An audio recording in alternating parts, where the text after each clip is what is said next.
الحمدللہ والصلاة والسلام علی رسول اللہ اما بعد. وہ دن اب یاد آتے ہیں وطن تھا جب غلام اپنا، وہ دن اب یاد آتے ہیں وطن تھا جب غلام اپنا، کہ جب آزاد قوموں میں نہ تھا کوئی مقام اپنا. تھے دل سینوں میں لیکن ہر لگن سوئی ہوئی سی تھی، تھے دل سینوں میں لیکن ہر لگن سوئی ہوئی سی تھی. چمن تو تھا مگر روح چمن سوئی ہوئی سی تھی. گلستان وطن میں بس خزاں کے ہیرے پھیرے تھے، گلستان وطن میں بس خزاں کے ہیرے پھیرے تھے. غلامی ہی غلامی تھی، اندھیرے ہی اندھیرے تھے. یہ عالم تھا کہ ایک دیوان ہے آزادی کامل، جسے آزاد کہتے ہیں بڑا وہ جانب منزل. صدر باوقار حکم صاحبان اور سامعین کرام، میری گفتگو کا محور ہے آزاد ہندوستان کی تعمیر میں مولانا ابوالکلام آزاد رحمہ اللہ کی خدمات. حضرات، ہمارے میر کارواں مولانا ابوالکلام آزاد رحمہ اللہ 19ویں صدی کے نصف آخر کی پیداوار تھے اور 20ویں صدی کے نصف اول پر شاعر رہے. اس طرح انہوں نے 2 صدیوں کے قدیم و جدید گہواروں میں پرورش پائی. قدیم نے ان کو سنوارا تو جدید نے نکھارا تھا. ان کے ذہن میں جدت ہی نہیں، جدت بھی تھی. خیالات اور دادا اور شاداب تھے. افکار میں مذہب، فلسفہ اور سماجی علوم کا ایک سنگم بن گیا تھا. مولانا کی حماجیات، صلاحیت اور ان کے جوہر ذاتی پر تبصرہ کرتے ہوئے نیاز فتح پوری نے لکھا ہے: مولانا آزاد رحمہ اللہ اگر عربی شاعری کی طرف توجہ کرتے تو متنبی و بریع الزماں ہمدانی ہوتے. اگر وہ محض دینی و مذہبی اصلاح کو اپنا شعار بنا لیتے تو اس عہد کے ابن تیمیہ رحمہ اللہ ہوتے. اگر وہ علوم حکمت کے لیے اپنے آپ کو وقف کر دیتے تو ابن رشد اور ابن طفیل جیسے فلسفی ہوتے. اگر وہ فارسی شعر و ادب کی طرف متوجہ ہوتے تو عربی والذی کی صف میں نظر آتے. اگر وہ تصوف و اصلاح کی طرف مائل ہوتے تو غزالی اور رومی رحمہ اللہ سے کم نہ ہوتے. حاضرین کرام، مولانا ابوالکلام آزاد رحمہ اللہ محض کسی سیاسی لیڈر کا نام نہیں ہے، بلکہ وہ ایک روشن ستارہ تھا جو آسمان ہند پر اسی لیے دھلا تھا کہ صبح آزادی کی آمد کا اعلان کرے اور بشارت دے کہ زندگی ایک نئی کروٹ لے رہی ہے. اب جو دن طلوع ہوگا وہ مظلوموں کی عبادت رستی اور ظالموں کی شکست و پستی کا دن ہوگا. وہ ایک شعلہ جوالا تھا جس نے ظلمتوں کے دامن کو تار تار کر دیا تھا. اس کے قلم نے نصف صدی تک ایسی آگ برسائی کہ سامراجیوں کے توپا دفنگ کو تودہ خاکی سر میں بدل دیا.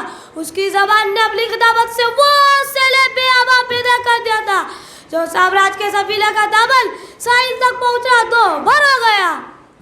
وطن کے چہرہ تابہ پہ جب رنگے جلال آیا، وطن کے چہرہ تابہ پہ جب رنگے جلال آیا، پیام انقلاب قوم لے کر الہلال آیا.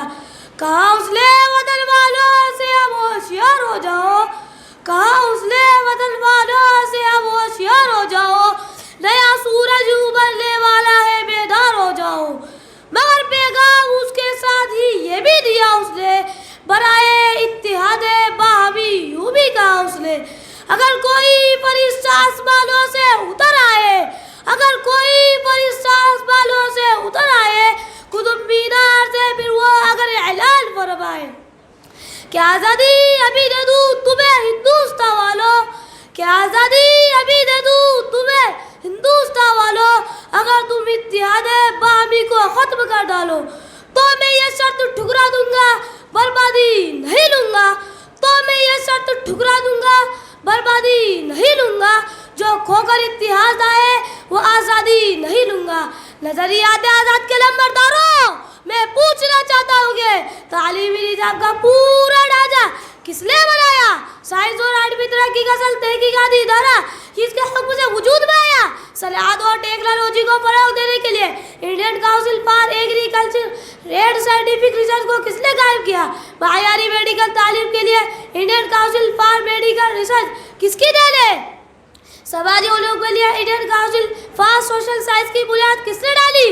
تہذیبی روابط کو قائم رکھنے کے لیے Indian council for medical for agriculture and scientific research کو کس نے قائم کیا؟ فنون لطیفہ اور ادبیات کو ترقی دینے کے لیے ساہتیہ اکیڈمی، سنگیت ناٹک اکیڈمی اور للت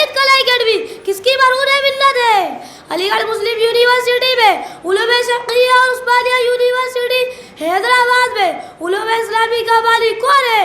ان سب کا ایک ہی جواب ہے، آزاد ہندوستان کے پہلے وزیر تعلیم امام الہند محی الدین احمد مولانا ابوالکلام آزاد رحمہ اللہ۔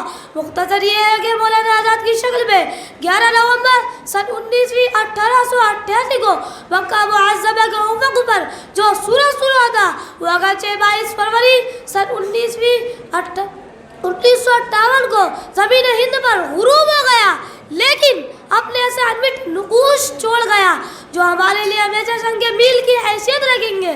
وہ تو باقی نہ رہا اس کی مگر یاد رہے، وہ تو باقی نہ رہا اس کی مگر یاد رہے، ہر قدم پیش نظر اس وے آزاد رہے، میں قدم اس کی روایات کا آباد رہے۔ وما علینا الا البلاغ، والسلام علیکم ورحمۃ اللہ وبرکاتہ۔